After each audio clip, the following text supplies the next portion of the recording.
All right, so we're diving straight into CKB Consensus Protocol today, getting into the nuts and bolts of the nervous network. We're going to unpack this research paper you sent us, really pull out the good stuff. Yeah, the nervous network is interesting. It's a two-layer system, and the CKB layer that we're going to focus on today is all about security. It's the bedrock of the whole system. Like the Fort Knox of blockchains, making sure every transaction is secure. Exactly. See, earlier blockchains, Bitcoin, for example, well, they were groundbreaking for their time, but They had some limitations, right? Mm. Like transactions could be slow and they were vulnerable to certain kinds of attacks. You've heard of selfish mining. I have heard of it, yeah. Uh, Definitely not cool. Right. It's where some miners try to game the system to get more profit for themselves.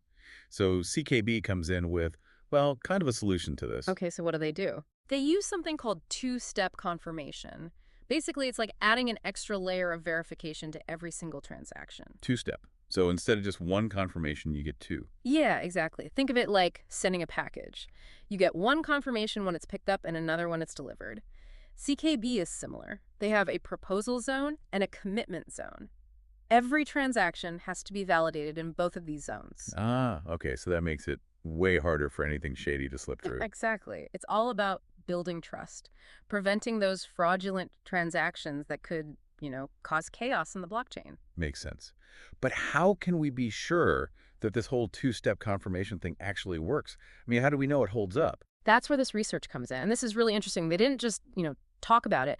They actually mapped out every single step of how this CKB protocol processes transactions to really test it. They used special software to simulate tons of transactions and potential problems, just to see if CKB could handle it. So they really put it through the ringer, huh? They really did, yeah. Oh, yeah, they weren't messing around. And you know what? CKB passed with flying colors.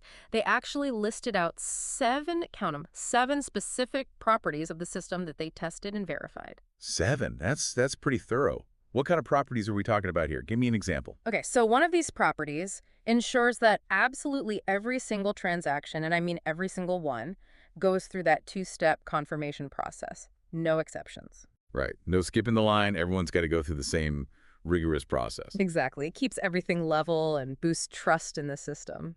I like it. No sneaky transactions getting preferential treatment here. So what about the other properties they were testing? What else did they want to be absolutely sure of? Well, another really important one focuses on what happens once a transaction is marked as quote unquote committed. Okay, so it's got that final stamp of approval. Right. They wanted to guarantee that this committed stamp is only given when a transaction has, jumped through all the hoops, passed every single security check, basically proving it's the real deal, beyond a shadow of a doubt. Wow, they really left no stone unturned, huh? But let's zoom out for a second. How does all this technical stuff actually impact the real world? What's the significance for the average person who might not be a blockchain whiz? Yeah, that's the million-dollar question, right? See, by proving that this CKB consensus protocol is rock solid, they're basically clearing the path for more people to use blockchain technology. It's like they're saying, hey, we built this system and you can trust it. Exactly. Think of it like this. You've got a rickety old bridge, and then you've got this new bridge built to withstand anything, right? This research is saying that CKB is that sturdy bridge ready for anything. I see what you mean. Okay, but thinking about the future, what are some of the real-world applications of a blockchain that's more secure and efficient? We're thinking beyond just cryptocurrency, right? Oh, absolutely. We could be talking about a total game changer here. Yeah. Like imagine if blockchain technology could completely revolutionize, let's say, supply chain management. Okay, yeah. So like being able to trace your coffee back to the actual farm it came from. Exactly. And knowing that it was ethically sourced every step of the way.